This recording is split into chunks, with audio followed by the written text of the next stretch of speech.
Bismillahirrahmanirrahim. Assalamualaikum warahmatullahi wabarakatuh. Perkenalkan, nama saya Salsabella Mutmainah Sadia dari MPI 5D dengan akhir NIM 135. Di sini saya akan menjawab pertanyaan UTS mata kuliah Sistem Informasi Manajemen Pendidikan Islam yang diampu oleh Bapak Mustaqim. Nah, langsung saja ke pertanyaan. Ya, pertanyaan pertama itu, jelaskan pengertian Sistem Informasi Manajemen Pendidikan Islam atau SIMPI dan bagaimana perannya dalam meningkatkan efektivitas pengelolaan lembaga pendidikan Islam. Nah, kalau sistem itu kan sebuah perangkat, sedangkan informasi itu data yang sudah diolah. Jadi, kalau sistem informasi manajemen pendidikan itu adalah suatu sistem atau perangkat yang memanfaatkan teknologi informasi dan komunikasi untuk mengumpulkan data, mengolah data, menyimpan data, serta menyajikan data pendidikan Islam guna untuk mendukung proses pengambilan keputusan yang manajerial, administratif, dan akademik dalam lembaga pendidikan Islam gitu. Dengan kata lain juga, SIMPI ini merupakan kombinasi antara teknologi, data, dan manusia, serta prosedur yang digunakan untuk mengelola informasi pendidikan secara efektif, terus efisien, berdasarkan nilai-nilai Islam. Nah, peran SIMPI ini dalam meningkatkan efektivitas pengelolaan lembaga pendidikan Islam itu, yang pertama, untuk meningkatkan efisiensi kerja seperti proses administrasi. Nah, proses administrasi ini seperti data siswa, kemudian data guru, data keuangan, dapat dilakukan secara cepat dan akurat. Yang kedua itu memperkuat pengambilan keputusan. Data yang tadi telah tersaji atau real time gitu, membantu pimpinan madrasah atau pimpinan sekolah itu mengambil keputusan secara strategis dan tepat. Yang ketiga itu ada meningkatkan transparansi dan akuntabilitas. Data itu dapat diakses dengan izin tertentu sehingga setiap kebijakan dan laporan itu lebih terbuka dan dapat dipertanggungjawabkan. Yang keempat itu memudahkan evaluasi dan perencanaan seperti hasil belajar, kinerja guru, dan penggunaan dana dapat dievaluasi dengan mudah. Yang terakhir, yang kelima itu ada mendukung pengembangan mutu pendidikan Islam. Nah, pengelolaan berbasis sistem ini memungkinkan lembaga ini lebih fokus pada peningkatan kualitas pendidikan sesuai prinsipnya, yaitu amanah, efisiensi, dan ihsan gitu. Untuk pertanyaan kedua itu, uraikan komponen utama dalam sistem informasi manajemen pendidikan Islam, serta jelaskan bagaimana sistem komponen itu saling berhubungan untuk mendukung proses pengambilan keputusan manajerial. Komponen utamanya itu tadi ya, ada perangkat keras atau hardware, kemudian ada perangkat lunak atau software, juga ada manusia atau SDM gitu. Ada juga pendukung komponen lainnya seperti basis data atau database, kemudian prosedur dan kebijakan, dan jaringan komunikasi gitu. Saya mau ngejelasin dulu tentang perangkat keras atau hardware itu. Hardware itu seperti komputer, server, printer, jaringan, internet. Nah, fungsinya itu untuk apa? Untuk sebagai sarana teknis penyimpanan dan pemrosesan data gitu. Sedangkan kalau perangkat lunak atau software itu adalah aplikasi sistemnya gitu, kayak berbasis web atau desktop yang digunakan untuk mengolah data akademik, kepegawaian, serta keuangannya nanti.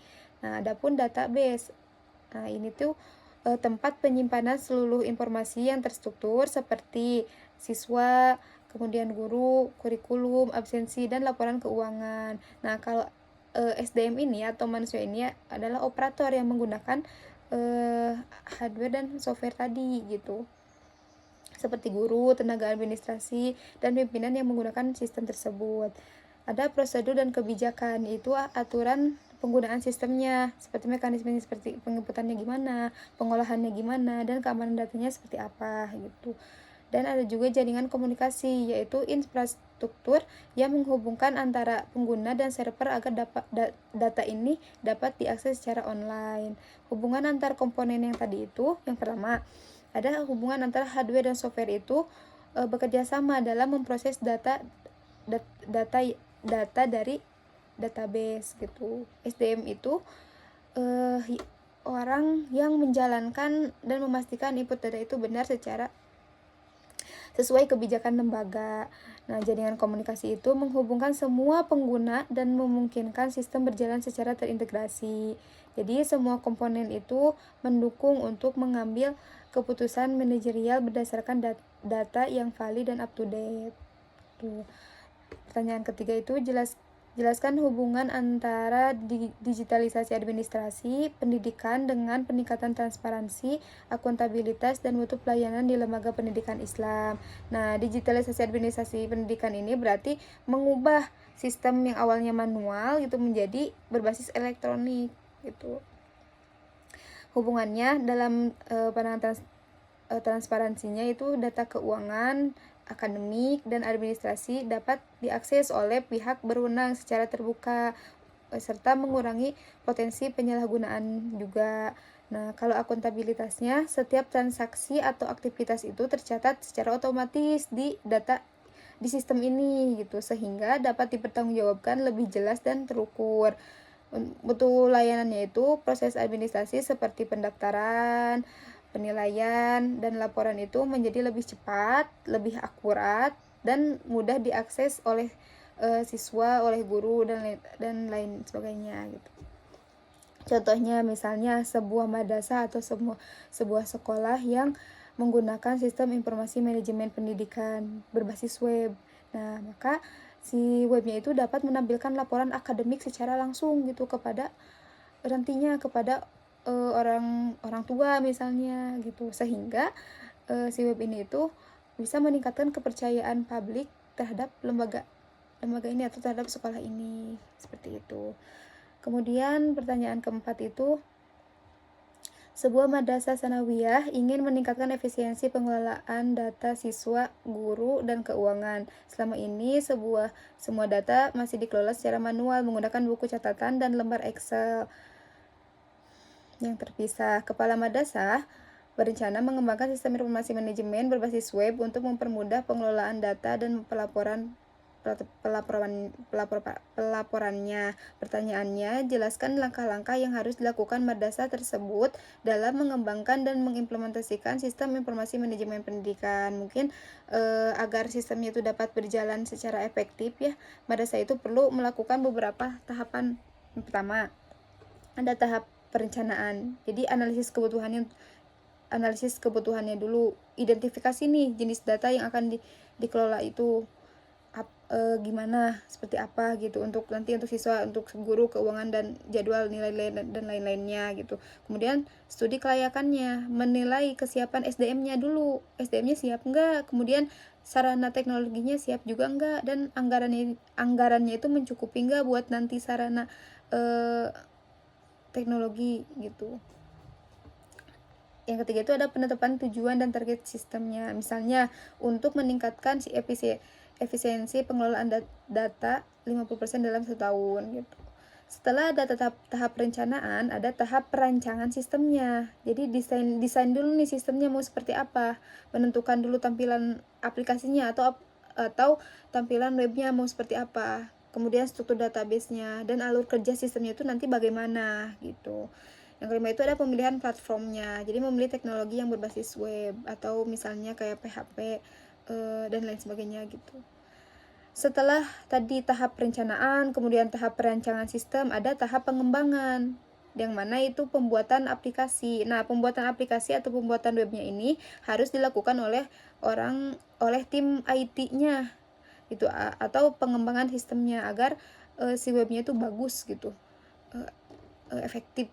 Nah, setelah dilakukan pembuatan aplikasi, ada pengujian sistemnya atau testing dulu, memastikan sistemnya itu berjalan lancar gak dan sesuai dengan kebutuhan tidak gitu. Nah, setelah tahap pengembangan atau pembuatan aplikasi, ada tahap implementasi, di mana pelatihan penggunaan. Jadi setelah dibuatkan oleh tim IT, ada pelatihan penggunaan yang nantinya itu yang orang-orang yang akan mengakses sistem ini, seperti misalnya pelatihan untuk guru dan staf administrasi. Ini dilatih untuk mengoperasikan sistemnya. Kemudian ada migrasi data. Nah, yang datanya tadi awalnya manual itu sekarang udah berbasis web, jadi digital gitu. Jadi memindahkan data dari buku catatan dan Excel itu ke database yang baru. Nah, kemudian ada peluncuran sistem atau go live. Jadi sistem ini mulai digunakan dalam kegiatan harian. Setelah tadi di awal itu ada tahap perencanaan dulu, kemudian tahap perancangan sistemnya bagaimana, tahap implementasi, tahap. Nah, sekarang ada terakhir itu tahap evaluasi dan pemeliharaannya. Jadi memonitoring nih dan evaluasi, menilai efektivitas sistem itu dapat memperbaiki kekurangannya dan mempertahankan kelebihannya gitu. Setelah itu ada pemeliharaan berkala. Diupdate nih sistemnya, membackup data dan memperbaiki keamanan. Mungkin sekian yang dapat saya sampaikan. Wassalamualaikum warahmatullahi wabarakatuh.